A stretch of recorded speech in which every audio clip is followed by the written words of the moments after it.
Hello guys, అందరికీ నమస్తే. Today special capsicum. వివిధ రంగుల్లో ఉండే క్యాప్సికమ్ చూడముచ్చటగా ఉంటాయి. వీటిని బెంగళూరు మిర్చి అని కూడా అంటారు. వీటిలో తయారు చేసే వంటలు చాలా రుచిగా ఉంటాయి.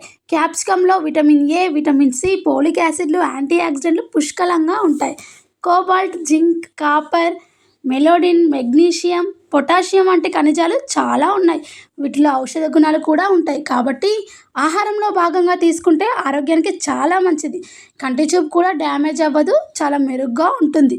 వీటిని చాలా రకాలుగా వంట చేసుకోవచ్చు. మనం టమాటాతో కలిపి ఈ కర్రీని ఏ విధంగా ప్రిపేర్ చేసుకోవాలో మీకోసం అయితే చెప్తాను, చూడండి. Let's start the video. దీనికోసం అయితే ఒక గిన్నె పెట్టేసుకొని కొద్దిగా ఆయిల్ వేసుకొని కొద్దిగా జీలకర్రను యాడ్ చేసుకొని చిన్నగా కట్ చేసి పెట్టుకున్న ఆనియన్స్, కొద్దిగా కరివేపాకు యాడ్ చేసుకొని కొద్దిగా సాల్ట్ కూడా యాడ్ చేసుకొని ఒక్కసారి అయితే కలిపేసుకోవాలి. ఈ విధంగా కలిపేసుకొని ఉల్లిగడ్డ గోల్డెన్ బ్రౌన్ కలర్ వచ్చాక అల్లం వెల్లుల్లి పేస్ట్ వేసుకొని పచ్చివాసన పోయేంత వరకు కలిపేసుకొని కొద్దిగా పసుపు యాడ్ చేసేసుకొని ఒక్కసారి అయితే కలిపేసుకొని చిన్నగా కట్ చేసి పెట్టుకున్న క్యాప్సికమ్ ముక్కల్ని యాడ్ చేసుకొని మంటను మీడియం టు హై ఫ్లేమ్లోకి అడ్జస్ట్ చేసుకుంటూ క్యాప్సికమ్ని ఒక 5 minutes మగ్గనివ్వండి. ఈ విధంగా మగ్గిపోయాక చిన్నగా కట్ చేసి పెట్టుకున్న టమాటాను యాడ్ చేసుకోండి. టమాటాను యాడ్ చేసుకొని మరొకసారి కలిపేసుకొని టమాటా మగ్గేంత వరకు మంటను మీడియం టు హై ఫ్లేమ్లోకి అడ్జస్ట్ చేసుకుంటూ టమాటాను కూడా మగ్గనిచ్చుకుందాం. చూడండి, ఈ విధంగా మగ్గాక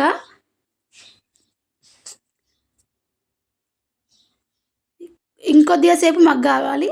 ఈ విధంగా మగ్గాక మనం కొద్దిగా కారం యాడ్ చేసుకొని కొద్దిగా సాల్ట్ ఒక్కసారి కలిపేసుకొని కొద్దిగా ధనియా పౌడర్ కూడా యాడ్ చేసేసుకుందాం. ఇదే టైంలో 2 minutes మూత పెట్టేసుకొని మూత తీసి కారం అనేది ఫ్రై అయ్యాక వాటర్ అనేది పూర్తిగా ఆప్షనల్ అండి. కావాలంటే లైట్గా హాట్ వాటర్ యాడ్ చేసుకోండి, లేకుంటే యువర్ విష్. నేనైతే లైట్గా కొద్దిగా వాటర్ యాడ్ చేసుకొని ఒక్కసారి అయితే కలిపేసుకున్నాను. ఈ విధంగా కలిపేసుకొని కొద్దిగా ధనియా పౌడర్ యాడ్ చేసుకొని మరొక్కసారి కలిపేసుకొని మంటను మీడియం ఫ్లేమ్లో పెట్టేసుకొని కొద్దిగా కొత్తిమీరతో గార్నిష్ చేసుకుంటే క్యాప్సికమ్ కూర రెడీ అండి. చాలా హెల్దీ అండ్ టేస్టీ అయిన క్యాప్సికమ్ కూర రెడీ అయిపోయిందండి.